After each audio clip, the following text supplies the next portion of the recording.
Jill Adamson, and I'm Director of Participation at Northern Stage. Can you tell us about your first memories of Northern Stage and what it was called back then?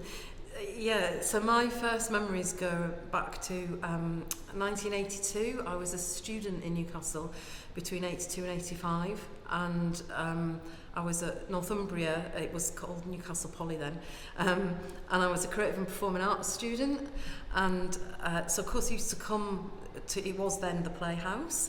And we used to come here. I used to come to see stuff here, but if I'm really honest, I can't actually remember anything I saw.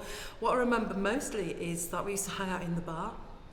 The bar was a bit of a sort of meeting place for we'll meet there and then go off into town, or sometimes it was sort of the end of the night place if you were going home early. And I also remember like really brilliant times, Sunday afternoons in the Playhouse bar, coming to see bands play. It was music, a few pints and listening to some music. So my earliest memories go back really to that time in the early 80s. Fantastic. How old are you when you were that? So I would have been 18. I came to Newcastle when I was 18 and left when I was about 22, 23. What are some of, not necessarily back then, but now in your capacity now, but what are some of your fondest memories of Northern Stage / Newcastle Playhouse?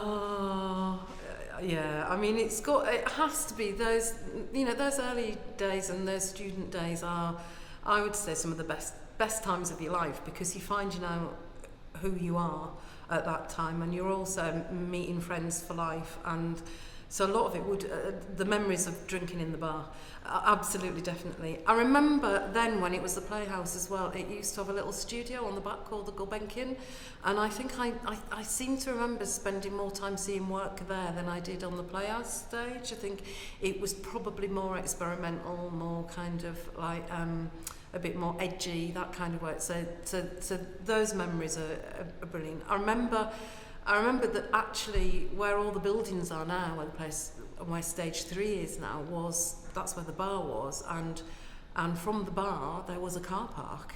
But actually you could see out from the theatre bar right across to the bus stop, and so I actually can remember if it was raining, staying in till the very last drop of beer, and then the buses come in and down any pint and legging it across the car park to catch the bus.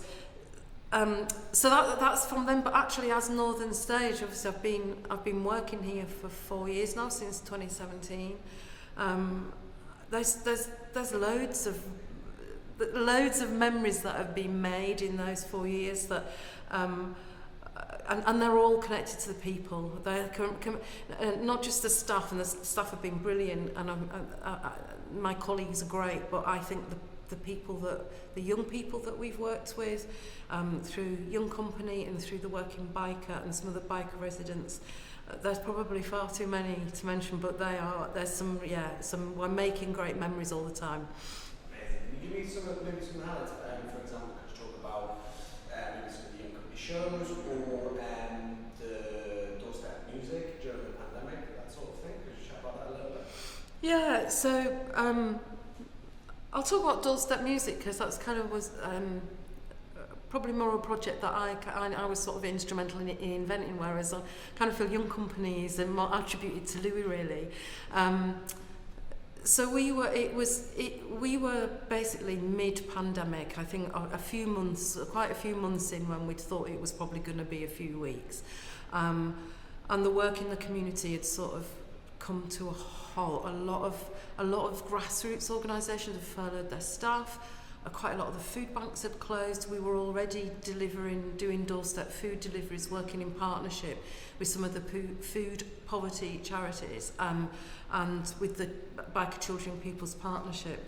And we kind of were just basically inspired by all the images on the news and in social media of the people singing from their balconies in Italy and Spain, and kind of going, and actually it reminded us of the balconies in Biker, and that's kind of the first sort of nugget of inspiration was how can we do something similar, and actually music is something that really brings people together, and that's where, and so the idea was born out of that, of like putting together a band of musicians that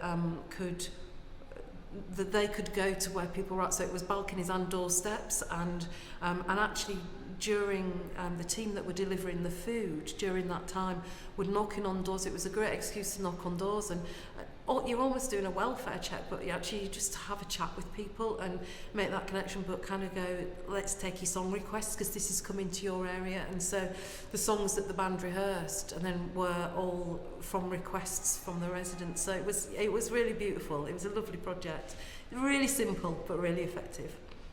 Really famous, so that's how we go then cut to the doorstep. Great. What, and I guess this could be sort of brought out to theatre as a whole, but specifically no stage,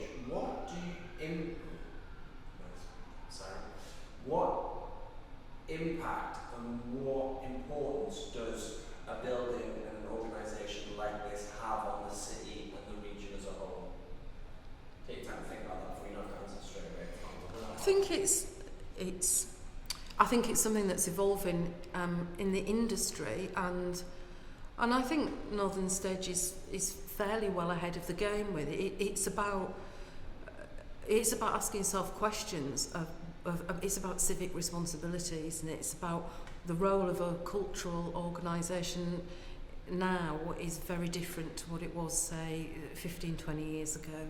And it's about, I think, for me personally, it's about looking at all of the resources and skill that is held within a building, an organisation like this, and making sure that everyone has access to it. And that is different to saying everyone has access to the work on the stages. And I think that's what our civic role and the work that we have been doing in Biker for the last 4 years is about, really. It's about us turning up, understanding, getting to know the community and going, where can we be most useful?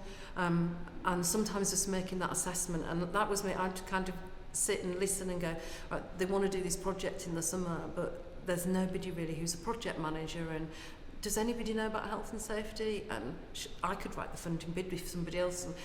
But it's about, it's about that, we're going, we have got those skills within this organisation that a lot of people might say, I've got absolutely nothing to do with putting on a show on the stage, but the skills are there, and if there's a community that can use those skills, then they should be available to them. And I think it's about that, really. And I think Let's Create, the new Arts Council strategy, is a lot of that is that agenda is about how do we become more useful to a much broader population, and what else can we offer apart from coming to see some work on the stage. There's a couple of questions that came up from that. Has you talked about being separate from the work on the stage, but during that part which did you manage to bring some of those communities, people from Biker, in to see the work? Did they get to see plays and get to see shows at the actual theatre? So yes, yes. I suppose the first thing to say is the intention of making a relationship with Biker wasn't an audience development initiative, and it was the purpose of it was, and the intention of it was never to kind of go, we've got to get people from Biker sitting in our auditorium, because at that time we didn't know them well enough, and I would say getting to know them over those 4 years, I wasn't totally convinced that the auditorium was the place that they wanted to be, and I think we had a lot of exploring, discovery into that through conversations. Some of that is about whether those people see themselves represented in the work that we have been programming, and some of it is about affordability and the environment that you're bringing people into, of whether people can feel comfortable. And they're all questions that we're asking ourselves at the moment. They're all of those questions, that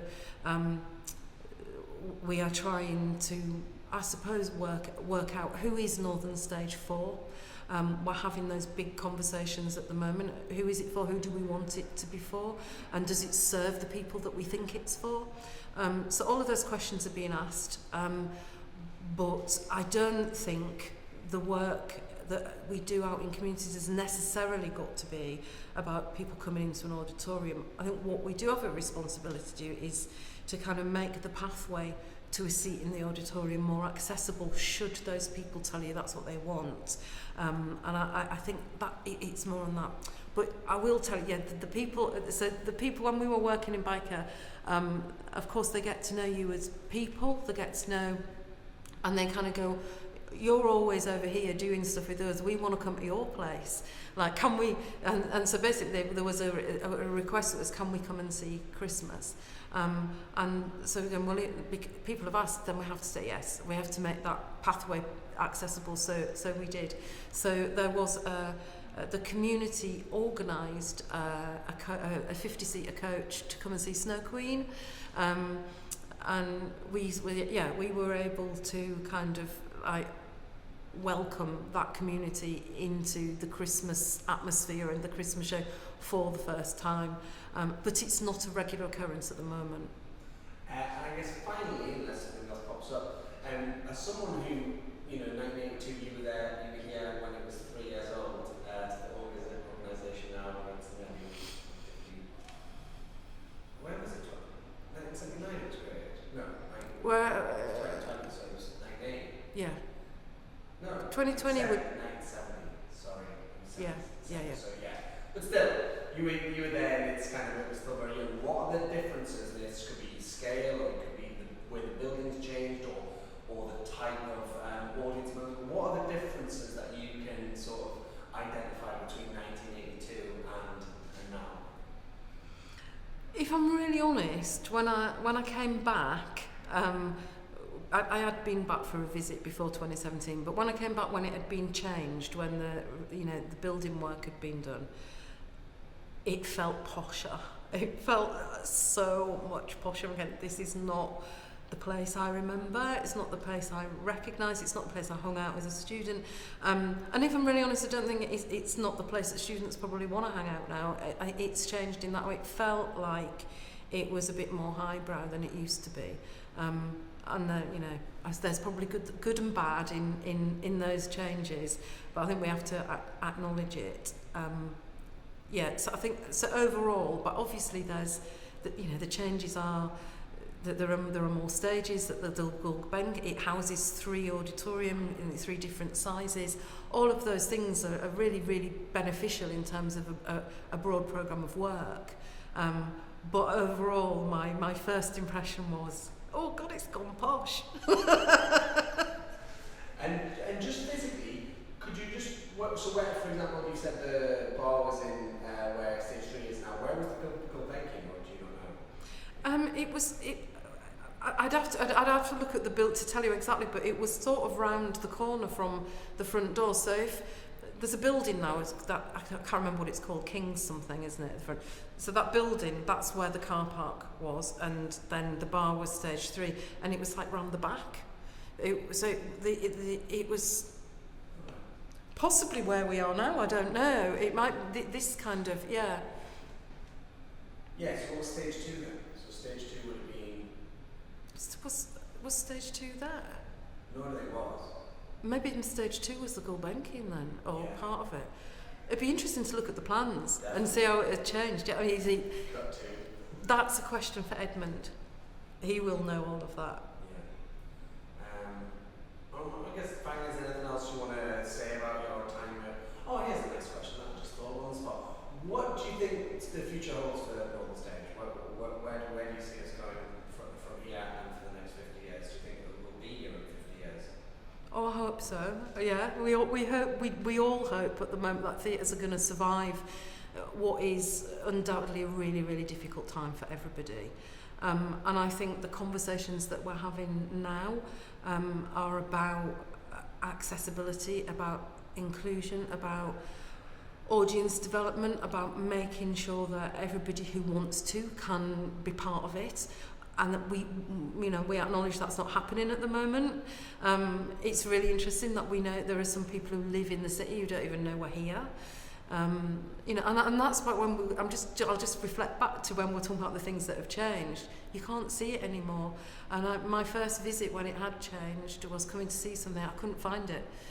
It's been surrounded by new university buildings. So it's an obstacle, and we've got to overcome that. But I think letting more people know that it's here and making sure that what we've got on offer is relevant to a broader groups of people. It's not posh, and it's not just for posh people. I think it's those sort of messages that we've got to get out. So yes, I hope it will be here. Yes, I hope there'll be a much more diverse mix of people that are involved, and I hope that it's felt that it's a cultural venue that really represents its city and its region. Anything else you want to say?